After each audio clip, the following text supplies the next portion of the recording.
Okay, dear friends, today is April 25th, 2025. Um, working on the, I was working on the, what do you call, Dodge Journey 2016. Yeah, it's 2016 SXT 3.6. So, I made, 5 part videos and I want to put it all together. So the starter change is noteworthy. Uh, so highlight in this video is that the crossbar, they run a bar right in the middle of the engine room on the bottom, uh, from front to the back, in order to mount, in order to seat one engine mount. And that I saw was just uh, annoying and nonsense. They should design the engine better. That thing is blocking everything, and when I worked on other things like catalytic converter change and anything at all, I always wonder, can I take that thing out? So, the major part of this video is that thing. Starter change is really not a big deal. You just disconnect the electricity, which is a negative battery, right? Negative terminal of the battery, and then that's it. Starter usually have 2 bolts mostly. Some starter they may have 3 bolts. I don't know. Do we have any starters that have 3 bolts? But just unwind those bolts and disconnect those. But if you don't disconnect the battery, you're gonna have problems. So that's the summary of the job. But when you do it practically, you're gonna run into all kinds of problems. Like you don't have room to put your wrench in, or to even if you have room to put it in, you don't have room to spin it, and this and that. So let's get started. I'm gonna make summary of all these videos. So somebody, all the good men on YouTube. This video is gonna be made for YouTube, so that the good men on YouTube, other people, if they need to do this, the same job, then I can be helpful to them. My video can be helpful to them. And thank you for all other men who put up their videos. I study a little bit, and I found some wrong info. Overall, I got a pretty good idea after I watched 5 or 6 videos. So yes, my video added to the, to your knowledge archive or knowledge base information, whatever you call it. So hopefully that's gonna be helpful to you. And so this car 2016, it's not that old. I mean, it's used car, of course. I will never buy. I will not buy. What do you call it? New car. I don't think I will ever do that. I don't know. But even if I'm million or billionaire, it's just stupid. So used cars uh, are useful, and it's fairly, not that old. My car is not that old, so maybe helpful. All right, let's get started. Let's watch the video. Quick video. Uh, so there it is. That's the crossbar. Crossbar on the bottom of the engine for my car there. First time I took it out, and that bar always been a problem. It's in the way when I was installing catalytic converter, and I always wonder, like, can I take it out? Like, is the engine gonna fall apart? Because the engine mount is connected to this area there. Okay, so I'll show you what I'm talking about. So there's a car that I'm working on. Okay, Dodge Journey 2016 XXT 3.6 engine, 6-cylinder. So here's the situation. So that is, I took, it connects there, and then there's the engine mount right there. It connected, it's sitting on the bar there, and then the bar would go to the back and, screw in these three holes, and then there. So, you know, the catalytic converter, the exhaust pipe is there. Without the bar, it's so much easier to work on. And I always wanted to take it out. And I was afraid that, is it going to fall apart? I don't know. So what I did here.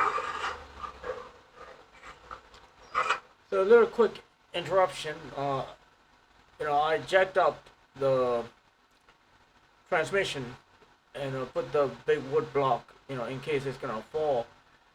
But my friend who have a lot more experience than me, who's been a professional mechanic, he confirmed to me that it's not gonna fall. Because I know for a fact this engine has a 4 engine mount, and there are other three mounts holding the engine. I took one out, and but even if the engine doesn't fall off, what if make the engine alignment shifted or something like that. I don't want anything bad happen like that. So that's the reason I jacked up. The YouTube videos, other videos I saw, they jacked those up too. So it doesn't hurt. But my friend confirmed to me that it's not really needed. So I still kept it though. It doesn't. It's not really in the way and doesn't bother me. So I just want to verify about that. Okay. Oh, here it is. He said, "Can I?" Yeah, he just confirmed to me right there. Also, I just want to comment that catalytic converter, the oxygen sensor, you gotta remove it. It's in the way. All right, let's continue watching. So there it is. Sorry. Okay.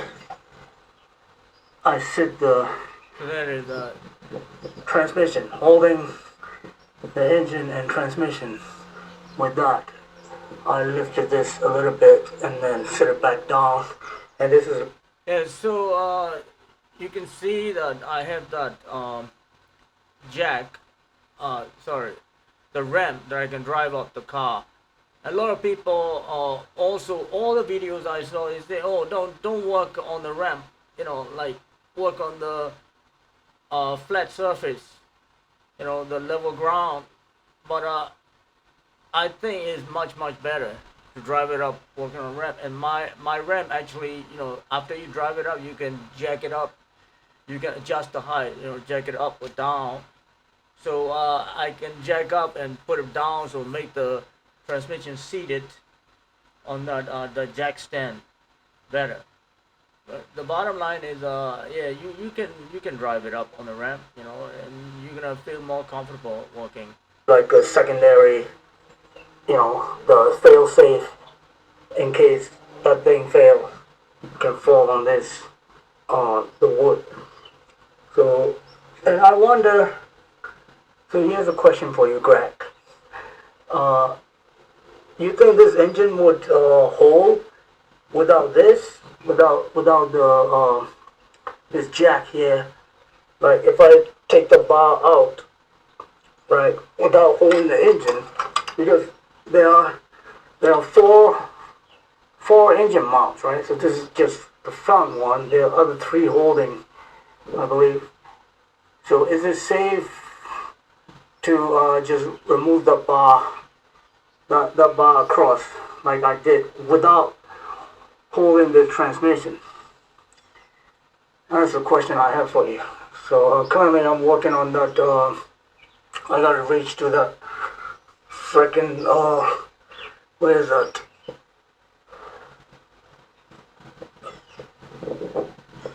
Wait a minute. Where is that? Starter.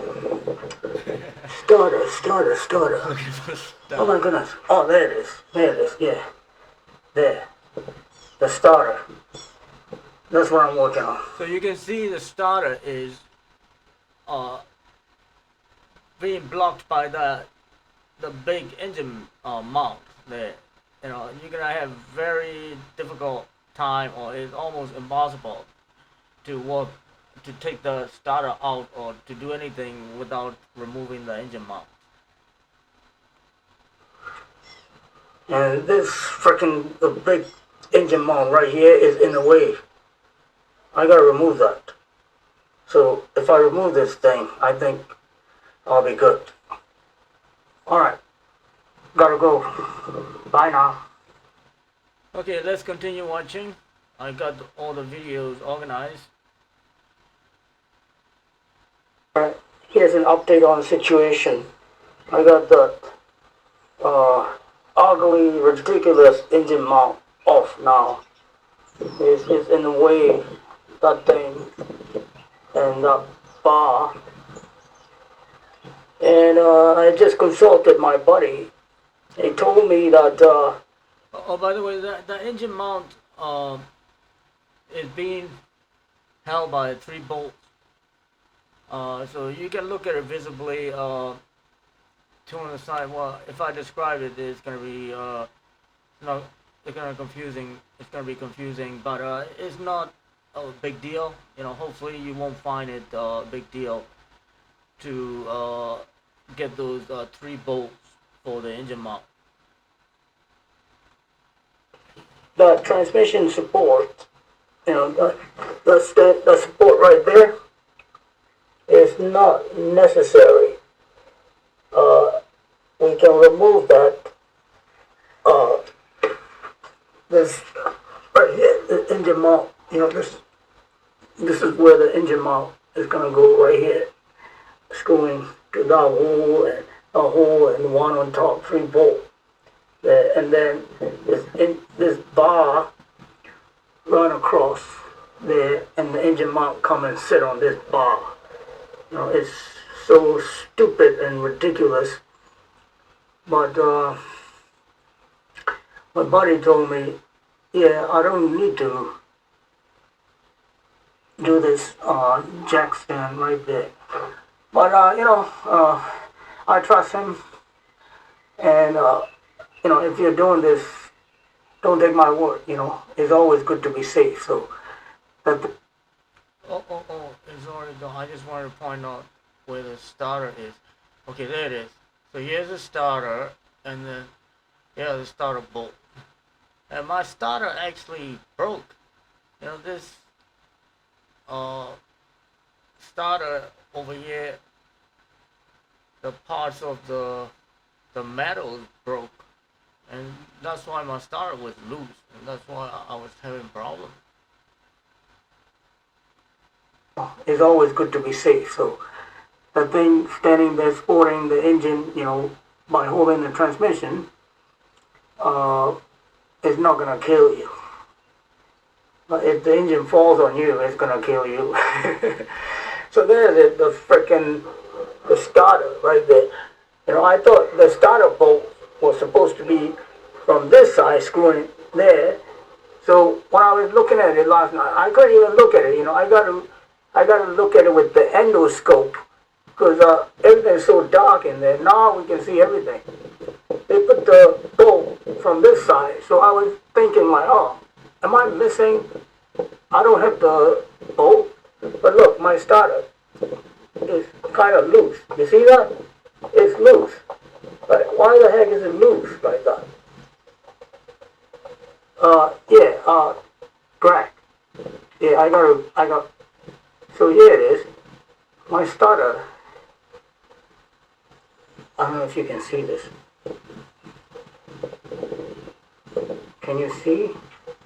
It's moving. See? So, I wonder that's the problem.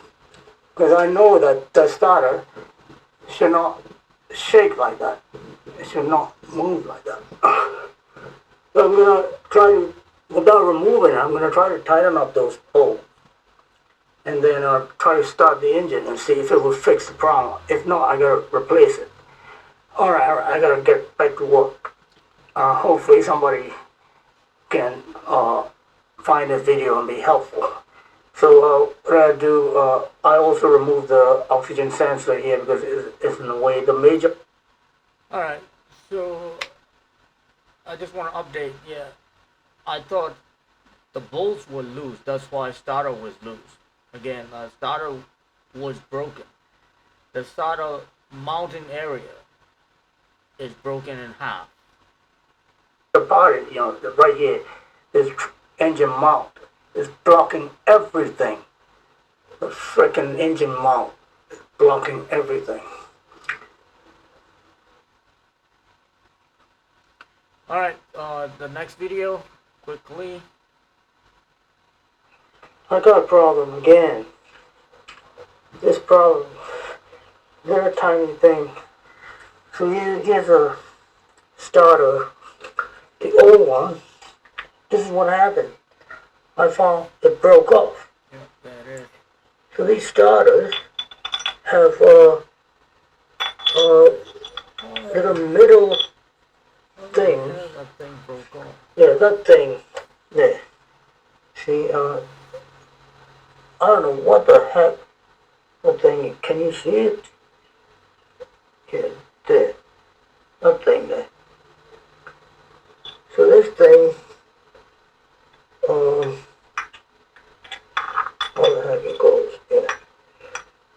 So that thing in the middle there is left on the engine. I'll show you. Oh, and it won't come out. I'm having a real hard time. How the hell am I gonna remove that thing? Okay, where is it? Yeah, there it is. That little thing there. I can cut it off. I can easily cut it off. If I cut it off, it's gonna be part. Look at the freaking the bumblebee came to bother me while I'm working.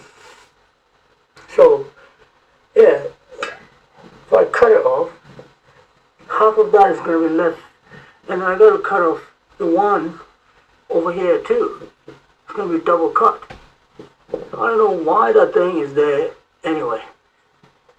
No, I gotta like freaking improvise. I gotta improvise to get the freaking thing off. Now the other fucking starter broke. I can't believe it. How did it break?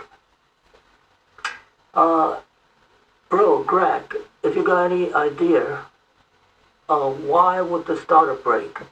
Let me know. And then the little metal knob in the middle, how would I get it out? Yeah, so I really would like to know, those who watching this video, give me an idea. Why would the starter break there?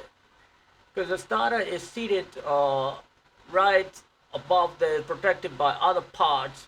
So even if I hit something on the bottom, there's no way it will break. The other things like catalytic converter pipes or something will break, but the starter is kind of protected there. So what would be the reason it broke like that? The flywheel's too tight, or it has to do with the engine being too tight? I don't know. Alright, so is there anything else I should show you? Yeah, I got everything disconnected. I got the freaking battery disconnected. Yeah, I just want to show the battery quickly. So, this car battery, right here, it's got to be removed from the, this is a fuse box, sorry. The battery is like in the wheel well. but you can disconnect it here, and you can get the the battery, the positive and negative there. And some idiot I saw on YouTube actually remove this some here, and you can get the the battery, the positive and negative there. And some idiot. Yeah, so I didn't do a good job showing you the negative, but it's right there. Okay, so this is where you disconnect the negative battery. I was talking and I didn't realize where my phone was pointing, but this is where you disconnect the. It should not be a big deal to anyone. If you have a hard time or you have no idea how to disconnect the negative terminal of the battery, then you should not work on cars. I saw on YouTube actually remove this wheel, and then he went into the wheel well to remove the battery. He didn't have to do that. Anyway, I'll see you later. Yeah, so some guy on YouTube actually show quite a long video, like 3 minute, 4 minute, like edit in his video removing the battery, removing the wheel well, wheel cover. He goes there and then he actually disconnect the battery from the terminal in the wheel well. He doesn't have to do that. The battery is seated in the wheel well, that's right, and the terminals are connected and there's cable running to top of the engine room into the engine room, and then it connects in the engine room to distribute the electricity everywhere.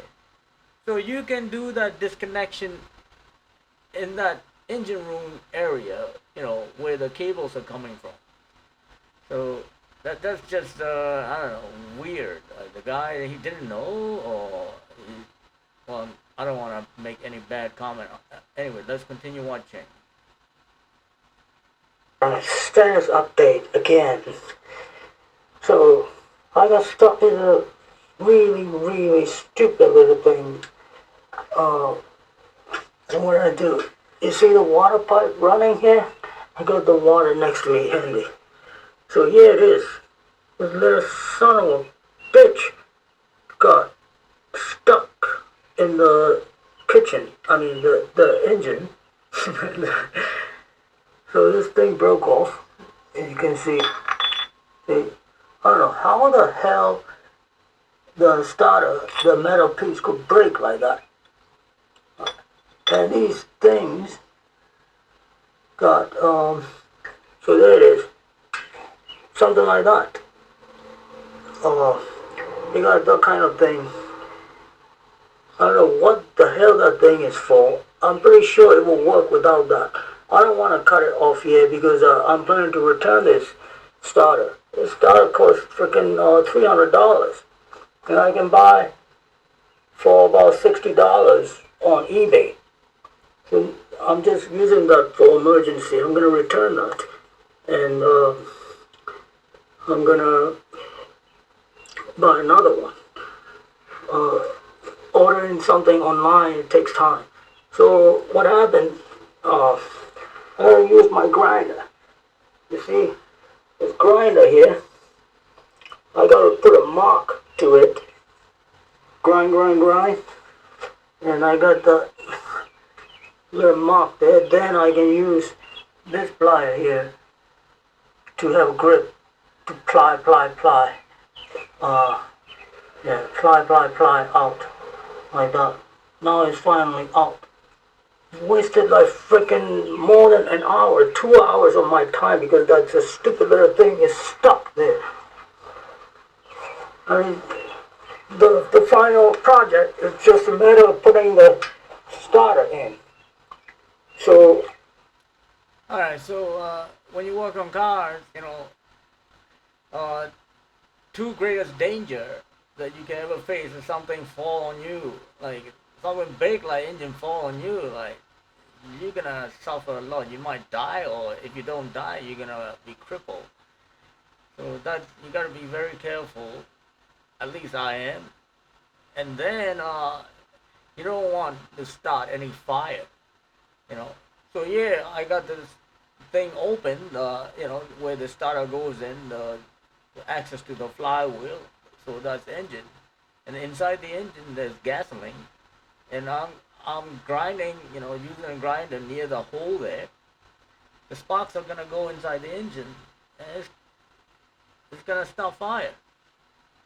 So I wet a towel, little piece of cloth or little piece of towel, wet, and then put it in there, so I won't make any fire. Just a precaution.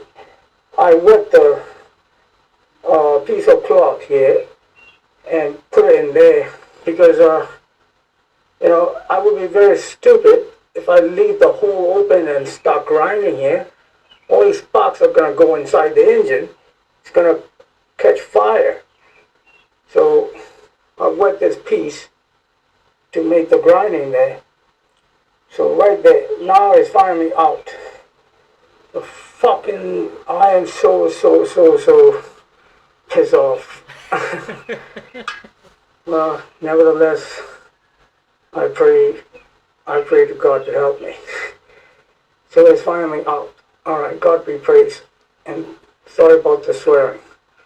Alright, I'm gonna, I'm gonna go now. So I'm gonna put the starter in, and then maybe after it's in, I'll make the final video. Alright, God be praised. Yeah, I really felt Alright, stand us up. I really felt helpless. Oh, wait a minute. Is it on?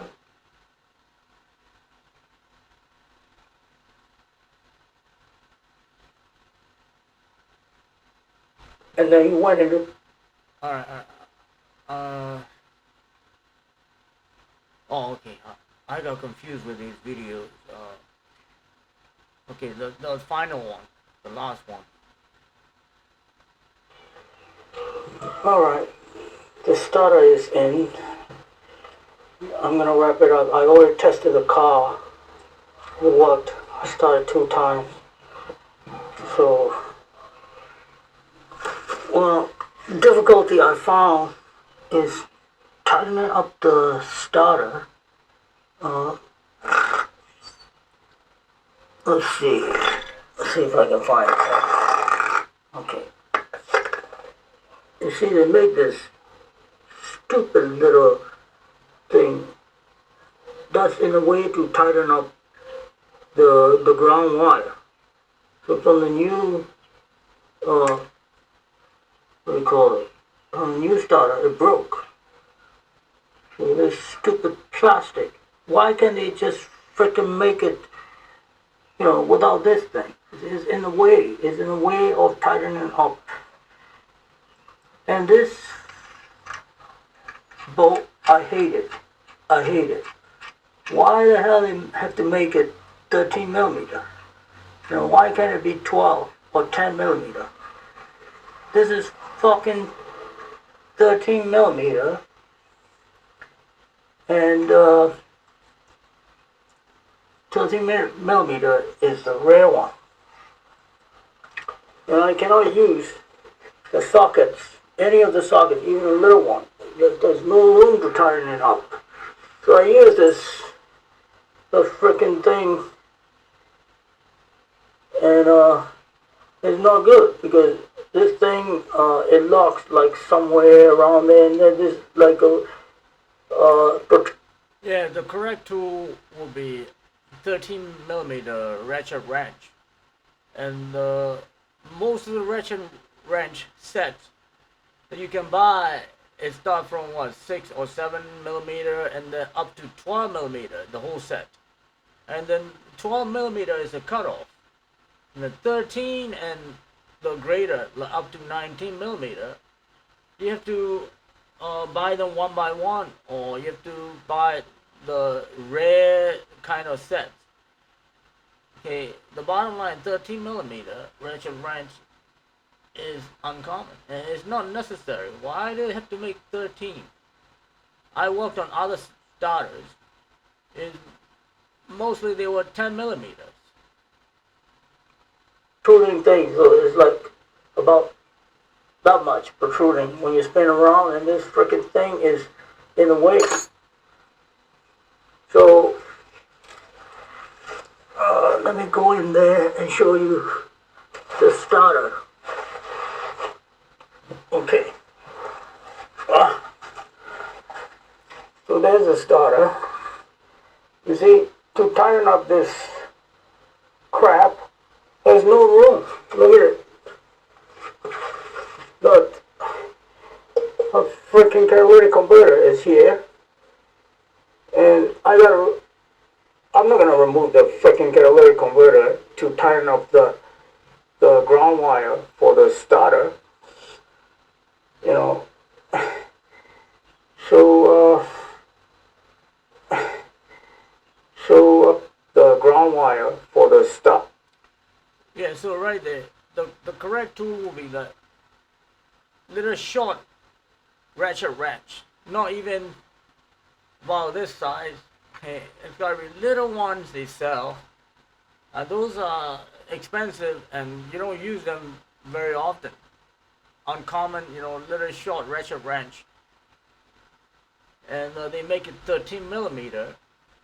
Because you can go and I could put the socket there, but there's no way for the handle to come in and connect to the socket, and then there's no way to spin. It's just so annoying, and they make the nut to be so big. Yeah. Water, you know.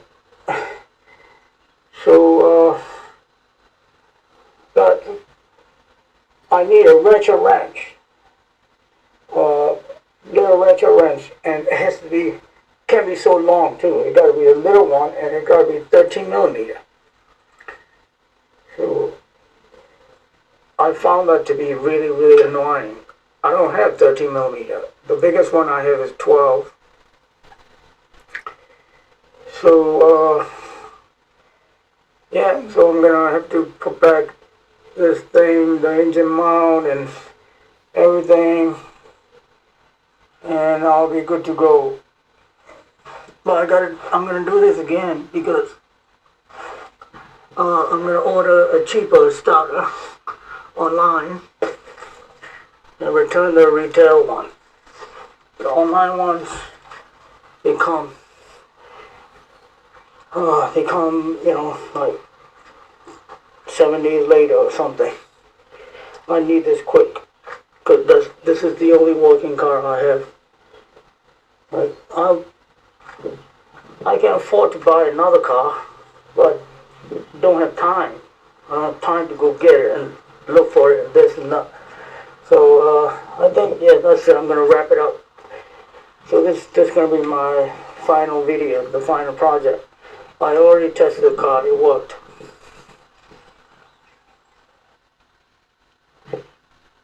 Okay, so quick comment about this car. This car, all these Dodge country, town and country, Dodge Journey, I believe it's starting from about 2011, 2012, 2016, 19, up to 19, or the newer models. Maybe I take that back. Maybe not 2012, like after 2012. Okay, but whatever the year may be, but definitely for my car, the fuel is supposed to be flex fuel. They made it flex fuel, and is written on the car body in the back, like flex fuel, and I didn't know what the heck it was at. And then I saw this, okay, and flex fuel you can buy anywhere, like not in any gas station. So far I only find that at the Sheets. Okay, the Sheets. I can only find Sheets in the southern area, like New York State or Pennsylvania. It's difficult to find a Sheets gas station. So right here, flex fuel, and it's cheapest, and it has the highest octane It's better. Definitely, it's better. Before, well, never mind. Never mind about this. 88. 88 is good too, but the flex fuel is better. Uh, and you can try 88. You know, like if your car don't have flex fuel, if it works for you, you're gonna save a lot of money because it's cheaper and better because they got better octane. And my car runs so quietly and so powerfully with the flex fuel. And all those cars, you know, Dodge, Town and Country, Journey, and whatever, all kinds of models, and they having problem with the catalytic converter and the emission test and then the engine performance. I believe because the people are putting in the regular fuel there. It works with regular fuel, but no, uh, you know, engine don't like it much. It works so well with the flex fuel. Okay, there it is. The flex fuel. This one contain up to 15% ethanol, and this one 83% ethanol. And ethanol, you know, makes the fuel burn uh, like more powerful, more powerfully. All right. So, well, thanks for watching. Comment, and I'll reply. God bless you all. Bye.